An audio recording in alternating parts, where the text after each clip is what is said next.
En este video vamos a hablarles de el derecho castellano en el siglo XV. Para entender los orígenes del derecho mexicano, es fundamental remontarnos a la Corona de Castilla, en el siglo XV, tras la unificación de los reyes católicos. Castilla se consolidó como un reino con una estructura jurídica y política muy definida, que luego sería trasplantada y adaptada a los territorios americanos. Este orden se puede dividir en dos aspectos principales, el político y el social. Orden político. El orden político castellano se caracterizó por ser una monarquía autoritaria, pero no absoluta. Esto significa que, aunque el rey era la máxima autoridad, su poder estaba limitado por dos fuerzas muy importantes. Primero, las leyes. El rey gobernaba, pero debía hacerlo respetando las leyes del reino. Existía el principio de que el rey debe actuar conforme al derecho. Y en segundo están las cortes, que eran asambleas donde estaban representados los tres estamentos sociales, la nobleza, el clero y los representantes de las ciudades, o sea, el tercer estado. Aunque su poder no era como el de un parlamento moderno, las cortes tenían la importante facultad de votar los impuestos, o sea, los servicios que el rey solicitaba, lo que le daba un cierto poder de negociación. Además, la administración del reino se organizaba a través de consejos, como el Consejo Real, que asesoraba al monarca. Este modelo de consejo fue fundamental y se replicó en América, con la creación del Consejo de Indias, el organismo más importante para gobernar los nuevos territorios.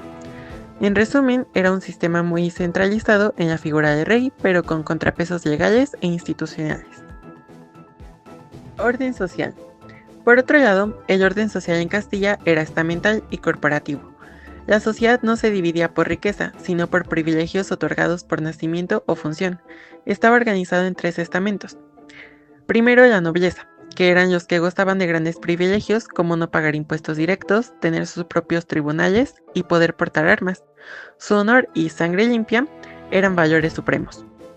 Segundo, estaba el clero, que era la iglesia, y era otro estamento privilegiado, tenía un fuero propio. Básicamente que eran juzgados por tribunales eclesiásticos. Además estaban exentos de impuestos y manejaban un enorme poder económico e ideológico. En último está el pueblo llano o tercer estado, que era la inmensa mayoría de la población, campesinos, artesanos y comerciantes. Estos carecían de privilegios y eran los únicos que sostenían económicamente al reino con el pago de impuestos. Dentro de este grupo, los mercaderes y abogados más exitosos empezaban a ganar influencia.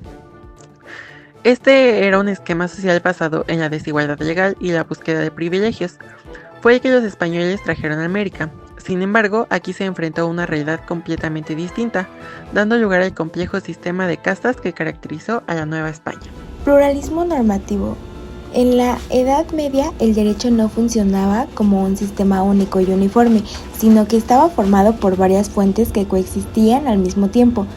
En la Corona de Castilla esto se veía en la presencia de los fueros o costumbres locales, que variaban de ciudad en ciudad, en las leyes emitidas por el rey como autoridad suprema, en el derecho canónico aplicado por la Iglesia en temas como matrimonio, moral y sucesiones, y en la reaparición del derecho romano que se estudiaba en las universidades europeas.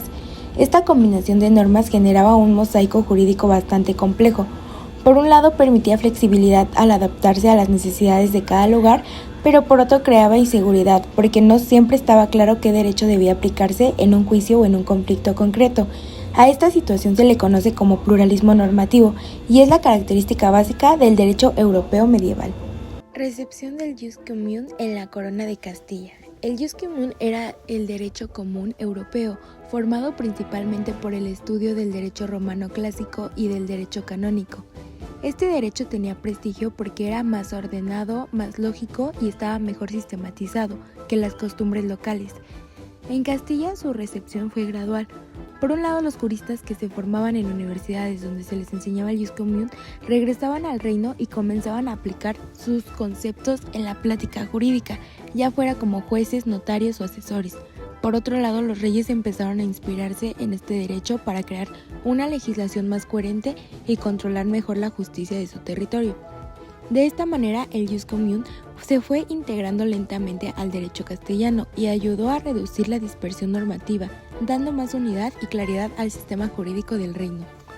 La obra jurídica de Alfonso X el Sabio. Dentro de este proceso de transformación del derecho castellano destaca la figura de Alfonso X el Sabio. Su proyecto político y jurídico buscaba unificar y modernizar el derecho del reino, sustituyendo la enorme variedad de normas locales por un sistema más claro y centralizado. Con esa intención promovió el Fuero Real, una normativa pensada para funcionar como modelo en distintas ciudades y así limitar las diferencias entre los fueros locales. Sin embargo, su obra más importante fueron las 7 partidas, un gran código jurídico que reúne el pensamiento legal, político y moral de su época. Las partidas están profundamente influenciadas por el jus commun, tanto en su estructura como en los conceptos que utilizan. Organizan el derecho de forma sistemática y abordan prácticamente todo, desde contratos y juicios hasta principios éticos, gobierno y filosofía del derecho. Gracias a esta obra, Alfonso X no solo logró dar mayor coherencia al derecho castellano, sino que dejó una herencia jurídica que perduró durante siglos y tuvo un enorme impacto incluso en los territorios americanos bajo dominio español. A finales del siglo XV, la monarquía castellana vivió un momento decisivo de transformación, porque después de años de conflictos internos y de inestabilidad con el reinado de Enrique IV, la llegada al poder de Isabel I marcó el inicio de una etapa de reorganización profunda del reino. Tras la guerra sucesoria contra Juana la Beltraneja, Isabel logró afirmarse como reina legítima, y con ello empezó un proceso de pacificación del territorio que permitió fortalecer la autoridad real. Su matrimonio con Fernando de Aragón creó una alianza política que, aunque no unificó jurídicamente ambos reinos, sí permitió coordinar esfuerzos y presentar una dirección común, lo que dio mucho más fuerza a la monarquía castellana. En esta etapa se redujo el enorme poder que tenían los nobles y se reorganizaron las instituciones para que el gobierno dependiera menos de los señores y más de la corona. Se reforzó el Consejo Real, se ordenaron mejores las finanzas públicas, se controlaron las órdenes militares y se creó la Santa Hermandad, como una fuerza encargada de mantener el orden y la seguridad en caminos y zonas rurales. Todo esto ayudó a que la monarquía se volviera mucho más centralizada, eficiente y capaz de actuar sin tantas interferencias internas. A la par de estas reformas internas, Castilla vivió eventos que transformaron su papel en el mundo. En 1492 se logró la conquista de Granada, que puso fin al último reino musulmán de la península y cerró un ciclo histórico de casi 8 siglos. Ese mismo año se tomó la decisión de expulsar a los judíos, lo que cambió la composición social y religiosa del reino. También en 1492, Cristóbal Colón realizó su primer viaje bajo el patrocinio de los Reyes Católicos, lo que abrió el camino a la expansión castellana hacia América y al surgimiento de un imperio que marcaría los siglos siguientes. Todo este conjunto de cambios hizo que al final del siglo XV Castilla dejara de ser un reino marcado por conflictos internos y se convirtiera en una monarquía fuerte, estable y en proceso de convertirse en una gran potencia europea. El ordenamiento de Montalvo, también conocido como Ordenanzas Reales de Castilla, fue una complicación jurídica elaborada en el siglo XV por Alonso Díaz de Montalvo, a petición de reyes católicos. En ese tiempo, el derecho castellano estaba formado por una mezcla desordenada de fueros locales, leyes antiguas, disposiciones reales y normas contradictorias, lo que generaba mucha confusión e inseguridad jurídica. Montalvo se encargó de reunir, ordenar y depurar estas leyes, tomando como fuentes principales el Fuero Real, las 7 partidas, el ordenamiento de Alcalá y otras ordenanzas importantes. Su objetivo fue eliminar duplicidades y dar coherencia al sistema legal. Aunque la complicación no solucionó por completo todos los problemas, sí representó un primer esfuerzo serio para unificar y sistematizar el derecho de Castilla. Este trabajo dejó las bases para una reforma más profunda y directa que fueron las leyes de Toro. Estas perfeccionaron y aclararon aspectos que el ordenamiento no logró resolver del todo. Las leyes de Toro, promulgadas en 1505, surgieron para complementar y corregir el trabajo del ordenamiento de Montalvo, especialmente en materia de derecho civil. Se publicaron poco después de la muerte de Isabel la Católica, en un momento de transición política, y consistieron en 83 leyes destinadas a dar estabilidad y claridad al sistema jurídico castellano. Estas leyes trataron temas fundamentales como sucesiones, testamentos, matrimonio, dotes, mayorazgos y la capacidad jurídica de la mujer, ámbitos donde aún había dudas y conflictos legales. Su aporte más importante fue otorgar fuerza legal definitiva a las 7 partidas, estableciendo que debían aplicarse cuando no hubiera una ley más reciente, lo que unificó la tradición jurídica castellana. Las leyes de Toro tuvieron una enorme influencia, se mantuvieron vigentes durante siglos en España y también en Hispanoamérica, convirtiéndose en la base del derecho civil colonial y consolidando un sistema legal más claro, ordenado y estable.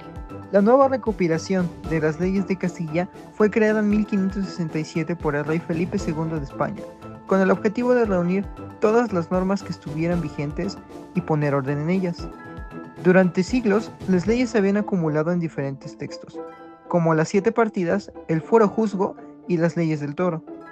Muchas normas se repetían o se contradecían entre ellas, lo que hacía realmente difícil saber cuál debía aplicarse en un caso en concreto. Para solucionar esto, se rescataron las leyes que se consideraban vigentes y se recopilaron en 9 libros, cada uno dedicado a un tema en específico. Los temas que abordaban eran diversos, tales como el rey y su autoridad, la justicia y la organización de los tribunales, el derecho civil como propiedad, contratos y familia, el derecho penal, incluyendo delitos y castigos, la economía, el comercio, los oficios, etc. La finalidad de este texto era ofrecer un texto claro para que los jueces supieran exactamente qué leyes aplicar y qué leyes estaban vigentes en el Reino de Castilla. Sin embargo, al cabo de 2 siglos, la legislación volvió a quedar desordenada. Desde 1567 se habían creado miles de nuevas normas y la nueva compilación había quedado desactualizada. Por ello, en 1805, bajo el reinado de Carlos IV, se elaboró la novísima recopilación de las leyes de España. Su propósito fue actualizar y reorganizar todas las leyes antiguas y también las leyes modernas que se habían emitido en los siglos XVII y XVIII. Esta nueva recopilación aumentó su estructura a 12 libros. Esto se debió a que el Estado borbónico había crecido enormemente y con ello surgieron nuevas áreas como hacienda pública, comercio, industria, aduanas, marina, ejército, policía, entre otras, por lo que fue necesario separar materias y crear nuevos libros completos. La novísima recopilación representa un estado más centralizado, con ideas más actuales y es considerada la última gran recopilación antes de la creación de códigos modernos como el Código Civil Napoleónico.